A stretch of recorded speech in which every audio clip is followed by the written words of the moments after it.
In the heart of the city, there stands an ancient hotel, infamous for its chilling tales and eerie occurrences. This is no ordinary establishment. Its walls hold a deep, haunting history, etched with countless stories of spectral sightings and unexplained phenomena. The hotel, once a grand symbol of opulence and luxury, now carries a reputation that's far from glamorous. Its corridors echo whispers of the past, of long-gone guests who, some say, never truly checked out. Flickering lights, strange sounds in the dead of night, an inexplicable chill in the air. These are but a few elements of the hotel's unnerving charm. Its reputation as a haunted dwelling has drawn the curious and the brave, thrill-seekers and paranormal enthusiasts alike, each hoping to catch a glimpse of the hotel's ethereal inhabitants. And for those who dare to venture within its walls, they often leave with stories that send shivers down the spine. Many guests have reported seeing ghostly apparitions during their stay. Among the spectral entities that roam the hotel corridors, two figures stand out in particular. The first is a woman, often seen in a flowing Victorian dress, her features obscured by a sad, spectral glow. She is a wisp of the past, a memory of a bygone era.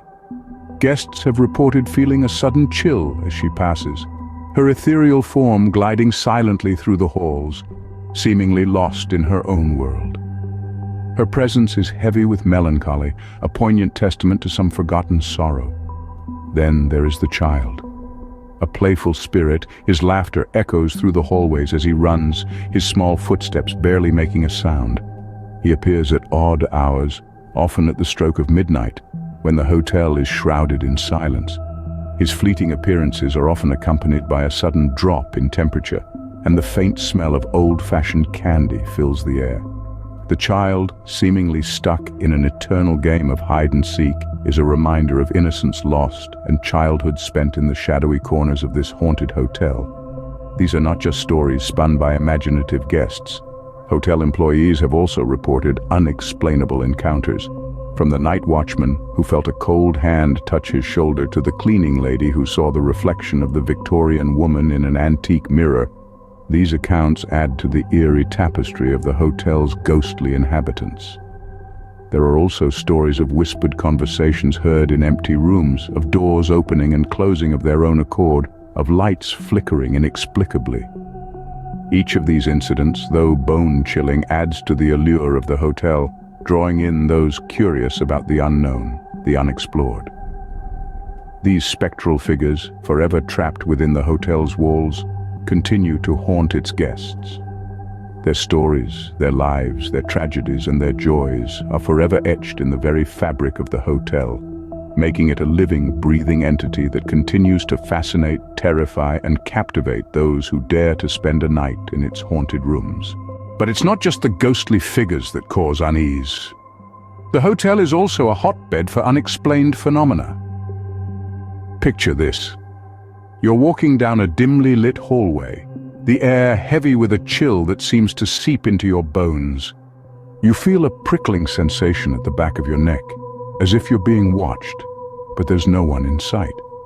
Suddenly, a vase on a nearby table starts to shake, rattling against the polished wood before it tips over and crashes to the ground. But there's no draft, no vibration that could have caused it to fall, just a cold, unsettling silence that follows the crash. This is just one example of the bizarre occurrences that have been reported in this haunted hotel. Guests have often spoken of hearing strange noises in the dead of night, the soft rustling of silk, the distant sound of laughter, the creaking of unseen footsteps in the corridor. These sounds are not just figments of an overactive imagination. They are real, tangible, and yet completely unexplainable. And then there are the temperature fluctuations. One moment you're comfortably warm, the next you're shivering despite being indoors. It's as if the hotel itself is alive, breathing and changing with each passing moment. There's no logical explanation for these sudden changes in temperature, adding a chilling twist to the hotel's eerie ambiance. Objects moving on their own, strange noises, temperature fluctuations. These occurrences are as much a part of the hotel's haunted reputation as the ghostly apparitions. They defy logic and reason, making the hotel a magnet for paranormal enthusiasts and skeptics alike. Each unexplained event, each inexplicable phenomenon only adds to the hotel's enigmatic charm and chilling allure. These inexplicable events add another layer of mystery to this already haunted hotel.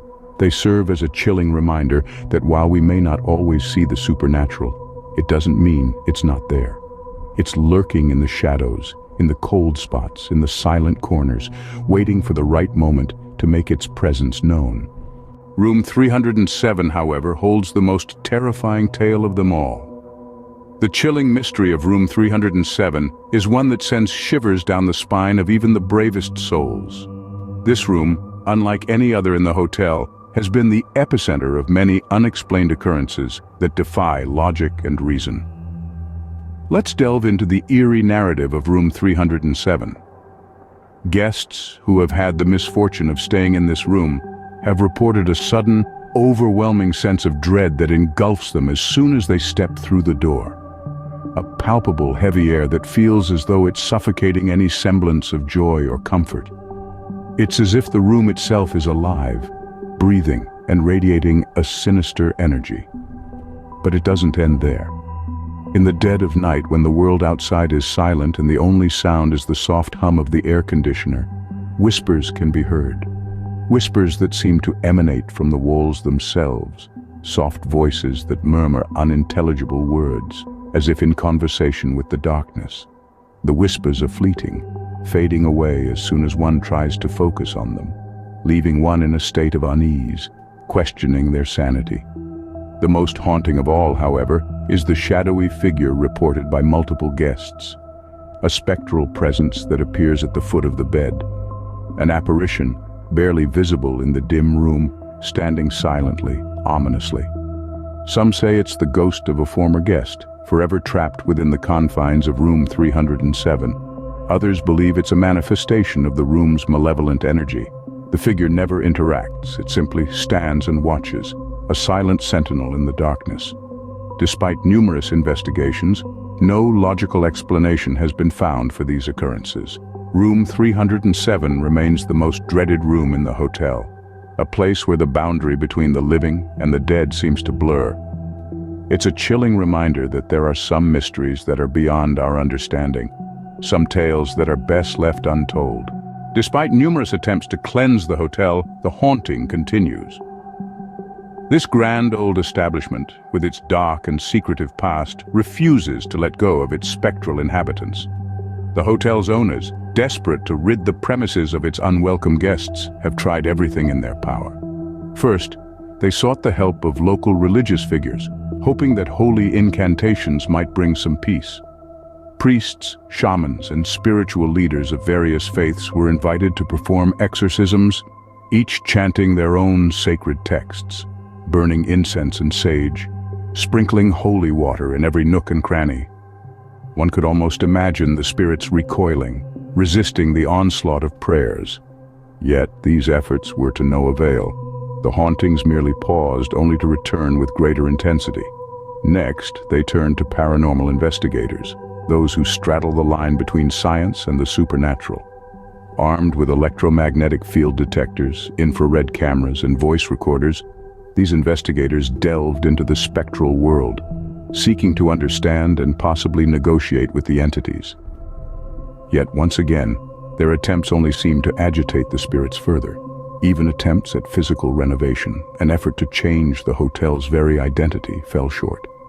The spirits, it seemed, were deeply entwined with the building's history, its fabric, its very soul. The echoes of their past lives reverberated through the hallways, refusing to be silenced. The hotel's management, at their wits' end, finally accepted the inevitable. The haunting was not just a temporary inconvenience, it was an integral part of the hotel's identity. The spectral inhabitants, with their unseen footsteps, sudden cold drafts, and eerie whispers, were here to stay. So, despite the fear, the anxiety, and the occasional scream in the night, the hotel remains open. Guests are given fair warning about their ethereal roommates, but many still choose to stay, drawn by the thrill of possibly coming face to face with the unknown. The spirits, it seems, are bound to the hotel, forever reminding guests of its haunted past. So, is this hotel truly a gateway to the other side, or simply a place steeped in chilling tales and eerie coincidences? We've journeyed through the shadowy corridors of this haunted hotel, encountering ghostly apparitions, unexplained phenomena, and the enigma of room 307. The chilling stories we've shared are not mere figments of imagination, but accounts from real people who've experienced the inexplicable. Remember the spectral figure seen wandering the hallways at night, or the mysterious cold spots that would appear out of nowhere?